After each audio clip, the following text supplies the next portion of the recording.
feel on the weekend? It's the next game, so it's the most important one. We've played some thrilling games against Chelsea and before, and we like to play these kinds of games, and we have the privilege to play it at the Emirates in front of our home fans, and with the number of tickets sold, I think it's going to be a great occasion. And how difficult have the last few weeks been to get bodies in, find a way of playing without two of your key players?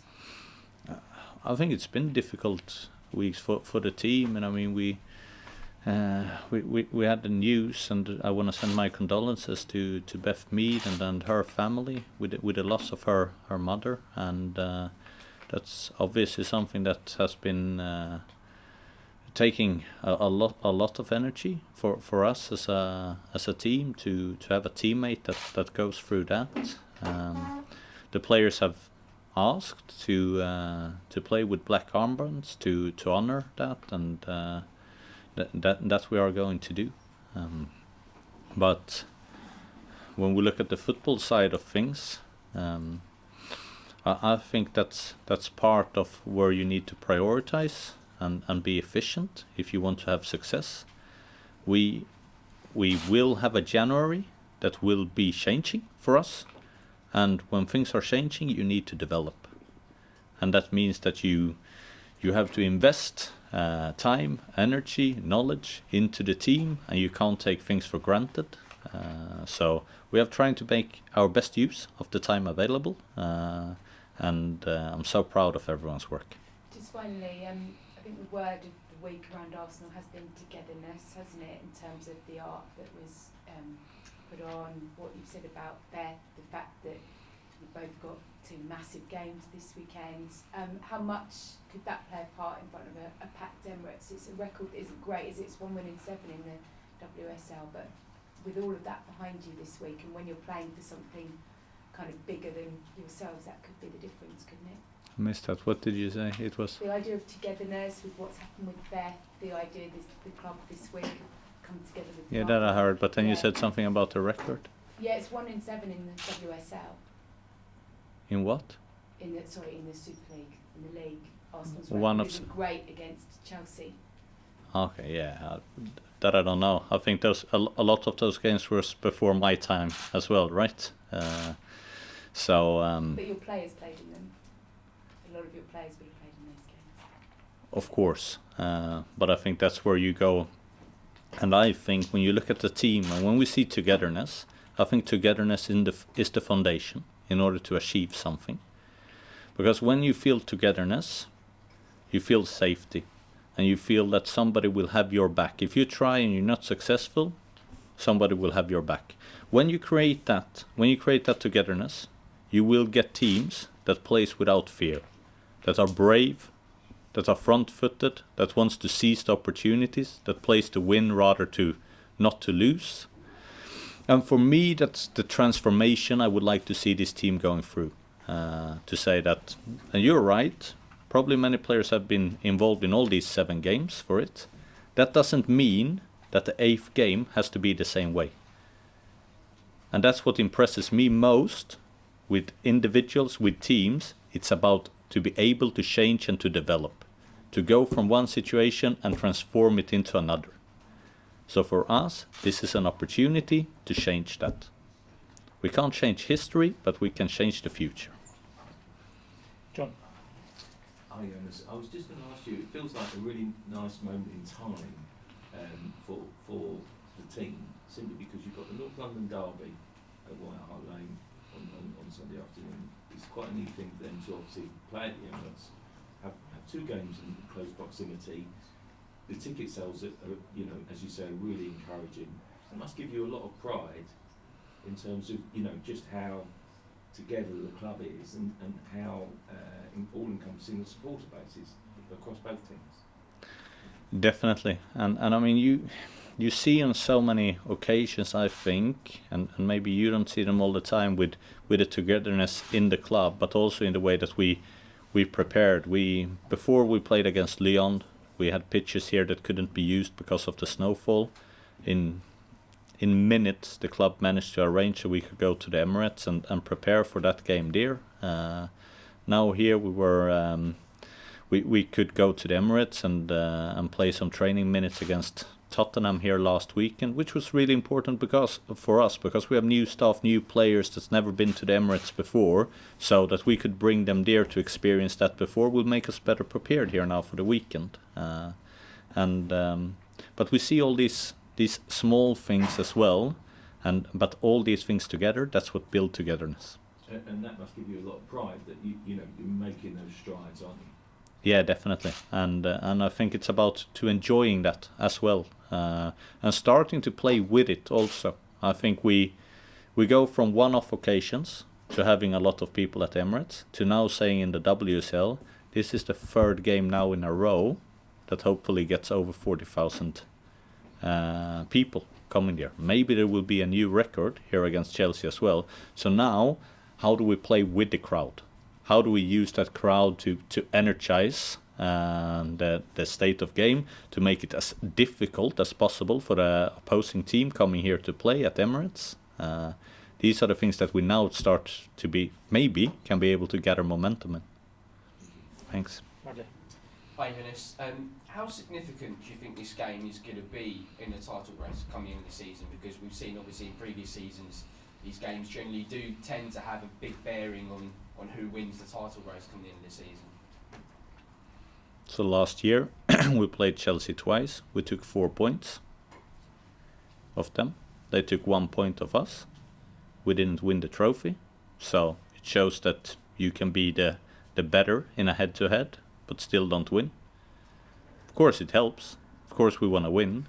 But as we saw last season, the team between 1 and 2 that take the fewest points there, they still manage to win the trophy. So the answer is every game is important if you want to win the league. And have you ever experienced a situation as a coach where you've got 2 key players out at the same time with the same sort of injury which rules them out for the season? And I suppose has that united the squad even more perhaps in that sort of adversity? I don't know if I've experienced that before. I think we had a mini version of it when we had Leah Williamson and Rafa out on the same time, in almost the same period. Of course, that's going to be a hole to fill. It's an opportunity for other players to step in. There's an opportunity for us to develop and grow as a team. Might be an opportunity in the transfer market to bring in replacements as well. I tend to try and look at opportunities and to be forward thinking and to see what we actually can do in actions, and that's what we need to do, and that's what we need to put our focus. And Jordan Nobbs, a popular member of the squad, left last week for Aston Villa. Can you explain the reason behind that one and how you came to that decision to let her depart? It was a tough decision because Jordan was very valued team member. I think she played a very important role, not only on the pitch but also off the pitch. Then what created a situation why Jordan asked to go was that her role in the team in regards to playing minutes was not what she liked, and that's how it is sometimes. But for her it was even more significant because it also impacts the probability of being selected for England. So that created a desire for her to go elsewhere. And we had to look at it from that perspective, saying that we have a player that we value so much, but we also have to look at the history and seeing that she has given us everything for 12 years in the club, and she's now asking us for a favor to be able to go. And there we reach the conclusion and see how does it look elsewhere if we would allow Jordan to go because that's her desire.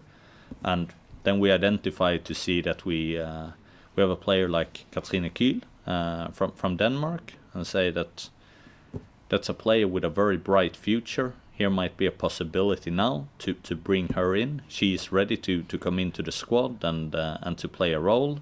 And then we can also grant the wish of Jordan because her service to the club has been so excellent. So that's a way of showing that as well. But just look at it from a squad perspective and to keeping Jordan as a player. Of course, I would have liked to keep her, but that was our way of showing the respect of the history that she has in the club in order to let her go.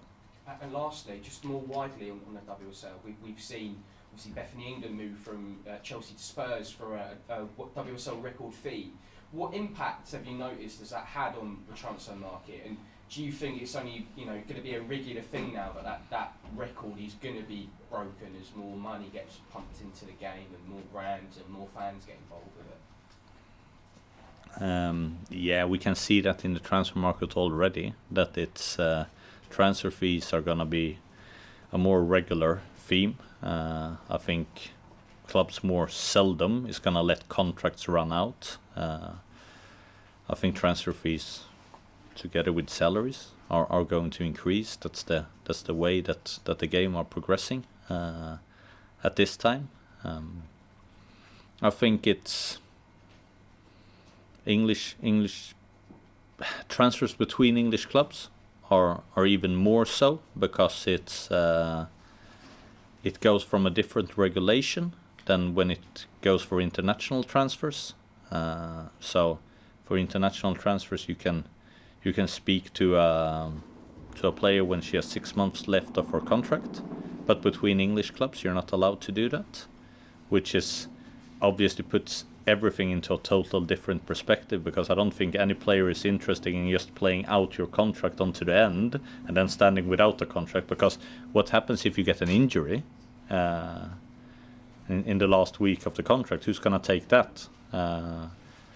So I think that makes it more difficult to do a free transfer between English clubs. So that's going to be an increase then in transfer fees, of course. Brilliant. Best of luck this weekend. Thank you. Thank you. Cheers, Padley. Art? I'll just ask one. I know earlier you mentioned like developing and the togetherness between the club, men's and women's side. One thing I guess myself and Tim as well noticed this season is you've kind of evolved the team in a similar way to Mikkel and the men's team. So in terms of being compact in certain areas and also pushing, say, Leah Volti quite high, like Granit Xhaka does for the men's team. Is that by coincidence, or is it almost, I guess, the way you'd have liked that to go? Asking me if I steal Mikkel's ideas. Not quite. No, but it's. I think when I see our men's team play, for example, that gives me a lot of inspiration. I think they do a lot of things positionally that is on a very interesting level. Then I like to say that, of course, we look at many different teams in the way that they play, and we draw inspirations from that. But that's probably one of the reasons for it. Then I think another reason for it, when we talk about togetherness, is to say that the overall philosophy of how we want to express ourselves on the pitch as Arsenal, it comes from the same foundation. So it should be very weird if the two teams looked very different apart.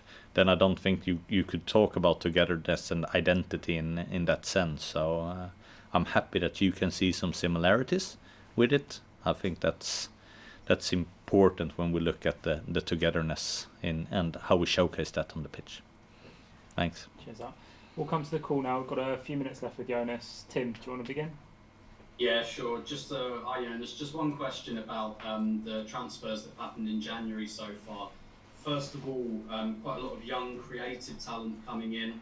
And so I wondered, first of all, whether bringing the age profile down was a deliberate thing or whether that's completely incidental. And also a lot of those players, I think creatively their numbers are brilliant, but maybe at this stage of their careers not prolific goal scorers. So I wondered whether Arsenal are done in the January transfer window or whether there's room for a pure goal scorer.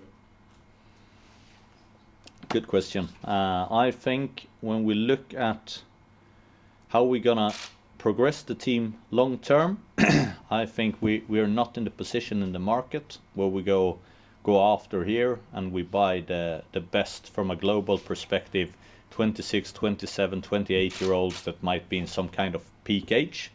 We have to go be smarter with that, go and take the players earlier, identify them, see that we can grow together with these players. So we take players that has the potential, no guarantees, but the potential to be the best when they develop. And that means that we as a team also can be the best. Question on the transfer window. Yeah, I would be disappointed if we can't bring in a prolific goal scorer in addition to the signings that we have done. That should be a really important priority for us in this window, with the numbers of games and the level of the games that we have. Thanks, Jonas. See you Sunday. Thank you. Cheers, Tim. Emma? Hi, Jonas. In terms of the break that you've just had, you obviously had a month off, and I was wondering what you thought of that, whether or not it was something that you really welcomed given the stresses on the squad and in particular the injuries you've had, or if it was something that was a little bit frustrating, having such a long time off when you were in such good form going into the break. No, I honestly think we were knackered when we got to the break. I think everyone looked forward to it so much. We played 22nd of December, and now we're gonna play 15th of January. So it's more like 3 weeks we had off, and that's probably the sense you have to do. If you're gonna have a little bit more than a week off, totally off football, then you need 2 weeks here building into this game here. So I think it was a good balance, and if we would have kept on pushing here, we definitely would have paid the price for that later. So it was vital that we got that break. Thanks, Jonas. Good luck on Sunday. Thank you. Chris? Hey, Jonas. First of all, I didn't know about Beth's mum, so I just wanted to express condolences to Beth on her loss. And with Beth and Viv both out with injuries, Caitlin Ford is now looking like an elder statesman on the front line, along with Katie McKay. Do you see her taking more of a leadership role there, and has this changed what's expected of her at all? And also, did you get any good advice on how to control one of her besties, Sam Kerr, from her? Okay. Should we start with what was your first question?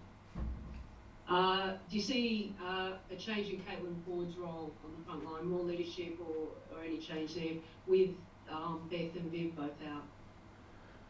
Yeah, so at the moment, of course, we know Caitlin Ford, she's a versatile player.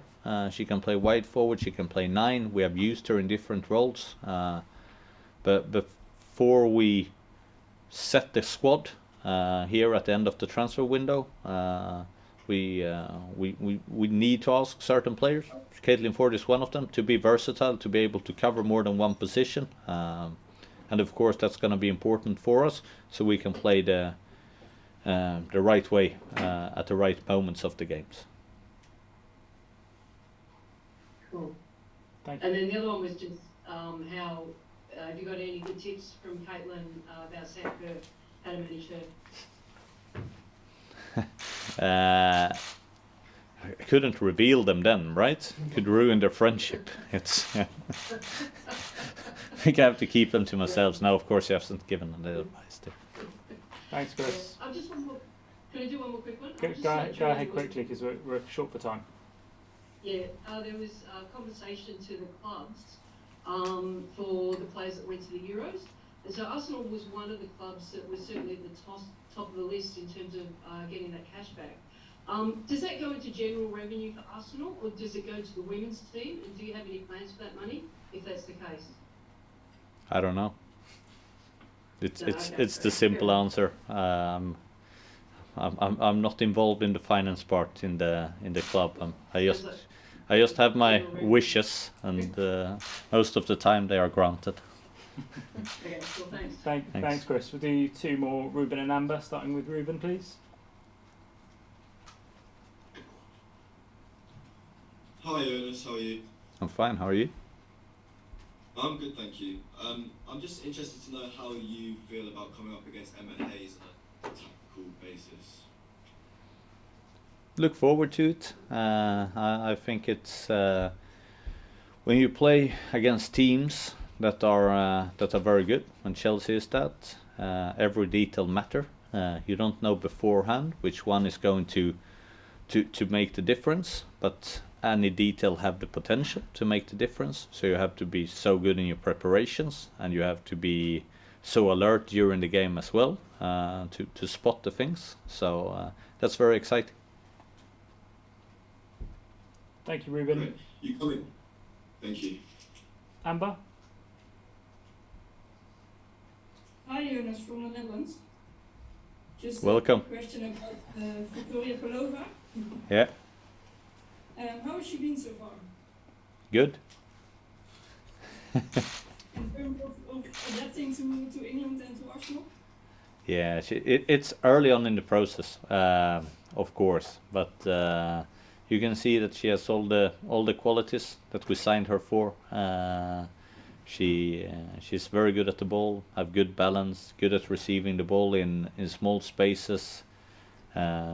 Still have a lot of good pressing triggers. Runs a lot for the team, so that looks all very very promising. But with her and with all the new players, of course, you move to a different country, you get into a different culture, you get into a new team. We know that time is important to build relationships, and they will all need to do that and invest. But the start has been very promising.